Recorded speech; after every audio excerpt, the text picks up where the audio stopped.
Congresswoman Katie Porter represents the 47th Congressional District in Orange County, California, shines a bright light on how Big Pharma is reaping profits while hurting ordinary Americans. Must watch. Happen Just Now. Enjoy hearing your thoughts. Please leave comments. Thanks. Mr. Duane, you own Panama Pharmacy. What kinds of things can your shoppers buy besides prescription medicine at your pharmacy? We have a selection of medical supplies and over-the-counter type items for treating simple illnesses, vitamins. Let's say a shopper needs vitamins. How does this shopper know how much the vitamins are going to cost? We have prices on our shelf tags. They can see the price they'll pay. That's right. It's just printed right there on the shelf. They can comparison shop. They can choose. They go to the register, and that's what they're charged. That's correct. Now, let's say this shopper, in addition to vitamins, also needs to fill a prescription. Can they look at a price tag on a shelf, on a kiosk, to find out how much they're paying for the medication? No, ma'am, there's nothing like that. So how do they get that information? Well, they could ask me, and sometimes they do, and I tell them what their insurance is charging them. I suppose they could call their insurance company and ask them as well, but for most people, I think it's just unknown. Does every consumer who buys vitamins, who buys the same jar of vitamins, pay the same price? Yeah, in my pharmacy, the price is the price, so that's You don't eyeball consumers and decide who has Aetna and who has Humana, and then the vitamins cost a different amount? No, ma'am, we don't do that.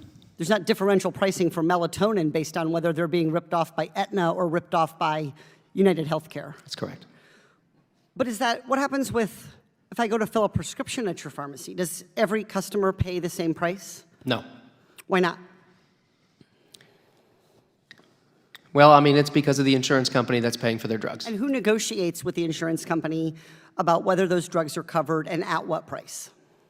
Yeah, oftentimes the insurance companies themselves negotiate with the manufacturers of the drugs, and that's how they come up with the price that will be charged to the patient. Then what do pharmacy benefit managers do? They purport to do that.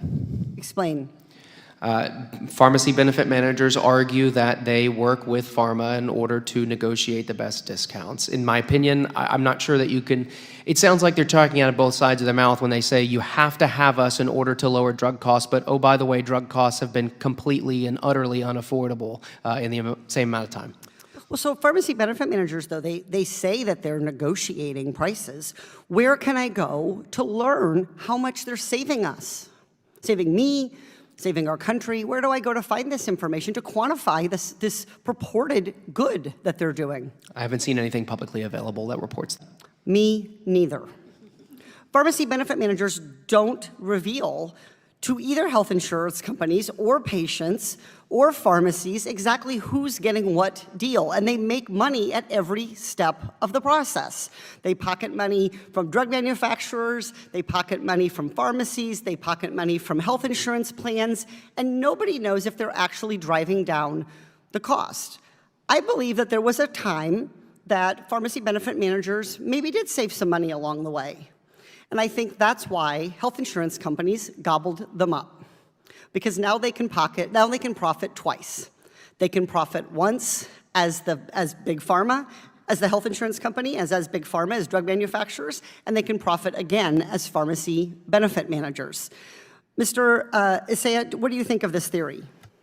I think that it depends on which payer. I think in Medicare, we do actually get that information. We know what the prices are, and we know that they're saving us money, and that's why CBO gives us a score that says if you take them away, prices go up. But why couldn't Medicare just negotiate? Why do I need to hire? Is there something like special, like oil you get rubbed on you when you become a pharmacy benefit manager that you're able to drive a bargain that our government officials can't do? Absolutely not, except that when Part D was created, it was created in the law it said you cannot negotiate. So Congress created this beast. That's exactly right. And it would now be on Congress to rein it back in. That's right. Mr. Duane, do you think that PBMs always negotiate a better price than your customers would have paid without insurance? No, I don't think so. I think that the fact that there are so many discount card programs and cash pay programs are evident of that. I mean, I've actually asked how much it costs with insurance, gasped, in dismay, and then had the pharmacist suggest that I walk over and get a little plastic GoodRx card. And I have heard from other constituents who do that. Since my first term in Congress, I have introduced legislation to get full pricing information to patients without them having to ask. We can't stop PBMs from gouging us until we have the information we need to hold them accountable. Some of that information is upside to what they're actually negotiating in terms of savings, but some of it is down to the consumer. In 2 Congresses, I haven't had a single Republican join my Lowest Prices for Patients Act, which would require patients to be told whether it was cheaper to get the drug without insurance. I'd like to invite any of my colleagues to join me in that legislation. This has been a great showing of bipartisanship, Mr. Comer, but I think we need to deliver solutions together as well. Thanks for watching. Subscribe and follow Happen Just Now for more content about accountability of all public officials and policies and procedures.